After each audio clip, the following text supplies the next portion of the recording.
Hey everyone, forget the champagne flutes, the private jets, and the sprawling Hamptons estates you always see in the movies. The real architecture of American wealth? It's overwhelmingly boring, completely invisible, and honestly, it's probably parked in a driveway right next door. In this explainer, we're totally stepping away from the flashy motivational seminars and the loud guru advice. Instead, we're going to dive deep into the hard economic data of the United States. We're looking at how wealth is actually constructed in this country, focusing on the hidden systems and the specific psychological frameworks that just quietly build fortunes. So let me ask you, what does an American millionaire actually look like? Seriously, picture one in your head for just a second. Do you instantly envision some 20-something trust fund kid stepping out of a neon green Lamborghini? Or maybe a slick Wall Street executive dripping in designer labels, shouting into a phone?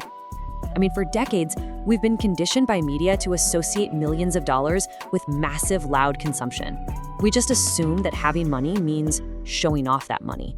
But today, we're going to strip away all that cinematic glamour and investigate the actual mundane reality of the American class system. Because what you think you know about millionaires, it's likely completely wrong. Okay, let's dive into this. There is just a massive disconnect between expectation and reality here. Hollywood expects us to believe that wealth is all about inherited trust funds and incredibly expensive supercars. But when we pull the actual economic research, the statistical reality of the United States tells a totally different story. The data reveals an economic landscape that's dominated by first-generation wealth and, frankly, incredibly mundane vehicles. The people who are actually holding the capital in this country, they aren't living in a movie script. They're living in a statistical reality that rewards quiet, disciplined accumulation over loud, depreciating spending. Notice the massive slice of data here. It completely destroys one of the most pervasive economic myths out there. See that tiny sliver? That represents inherited U.S. wealth.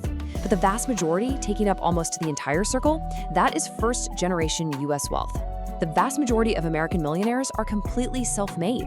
They didn't receive a massive inheritance. They didn't have a trust fund waiting for them the day they turned 18. This is absolutely a vital piece of data because it shifts our entire focus from ancestry to architecture.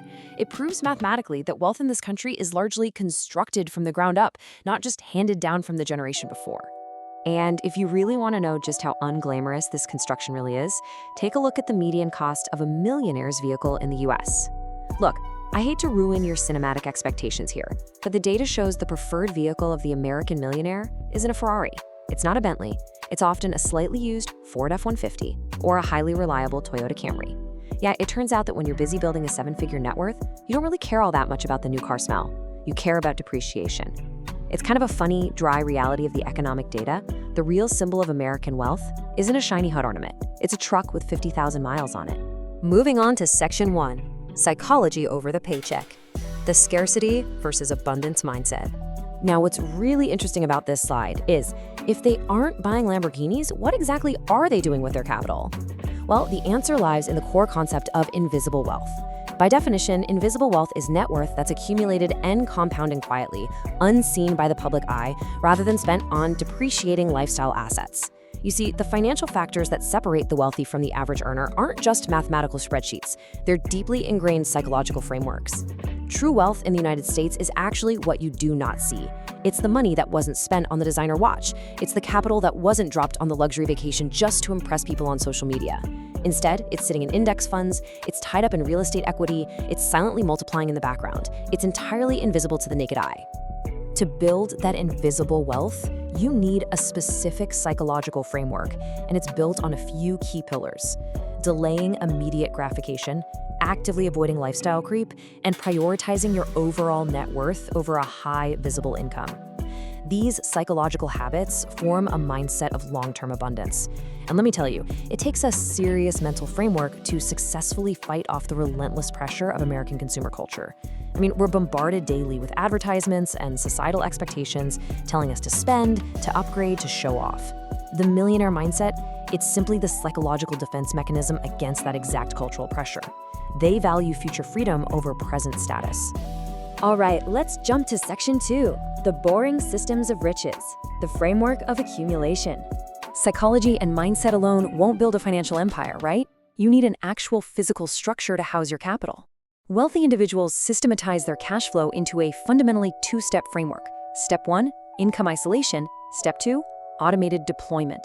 So the crucial point is, millionaires do not leave their money sitting around in a checking account waiting to be spent.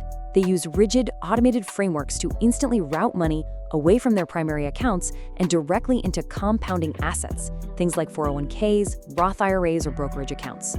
The capital is isolated and deployed into the market before they even have a chance to look at it, let alone spend it on impulse purchases. So why do they structure it this way? Simple. Willpower fails, but systems scale. Building wealth isn't about trying really hard to save at the end of the month. It's about leveraging ordinary US tax codes and investment frameworks that do the heavy lifting automatically. If you rely on your own daily discipline to invest leftover cash, well, human nature dictates that you'll eventually fail. The true architecture of wealth demands that the system does the heavy lifting for you, completely removing human emotion from the equation. I absolutely love this quote. Wealth is simply the unspent income that is systematically deployed into assets. Read that again. It's literally utterly devoid of flashy guru tactics. There's no secret crypto strategy here. There's no overnight day trading trick that you have to buy a course to learn. It is just boring, repetitive systems creating a mathematically inevitable path to wealth over decades. It's the power of compounding interest doing what it does best, fueled by a relentless automated machine that never sleeps. Which brings us to Section 3, the ultimate wealth paradox. Income does not equal wealth. This brings us to the most fascinating part of this explainer, the totally counterintuitive reality that the highest earners often have the lowest actual net worth. And this brilliantly illustrates the paradox in action by comparing two incredibly different American profiles. On the left, we've got a US doctor. Income, $300,000 a year. Net worth, zero.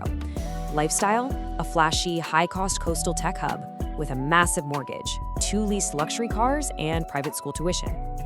On the right, a US teacher. Income, $60,000 a year. Net worth, over $1 million. Lifestyle, a modest Midwestern suburb, driving a paid-off 10-year-old car and heavily investing a steady percentage of their income automatically for 30 years. The high-debt coastal earner looks rich to everyone around them, but is actually functionally broke. Meanwhile, the localized Midwestern teacher looks perfectly average, but is the literal millionaire next door. Let's move to and see how this builds over a 10-year period when we compare high lifestyle creep spending against actual net worth accumulation. Notice how the spending bar rises perfectly in tandem with any increase in income. Every time this high earner gets a raise or a bonus, they buy a nicer car, they take a more expensive vacation, or they upgrade their home. Unchecked lifestyle creep absolutely devours high incomes. It keeps people who are earning multiple six figures effectively broke. They're basically running on a massive financial treadmill where they have to keep working extremely high-stress jobs just to service their lifestyle debt. Earning $300,000 a year is just a transaction. Keeping it is an architecture. Let that sink in for a moment. A massive paycheck is merely cash flow. It's just water moving rapidly through a pipe. If there's no reservoir built to catch it, the water simply washes away. True wealth requires building that unglamorous automated architectural system to trap, retain, and multiply that cash flow. Wealth is structural. It is never just transactional. So we've stripped away the Hollywood myths. We've looked at the hard data, the disciplined psychology, and the boring, automated systems that actually construct American wealth. But I want to leave you with a question about your own financial architecture. Look at the systems you currently have in place. If true wealth is what you don't see, what is your current lifestyle hiding from your future self?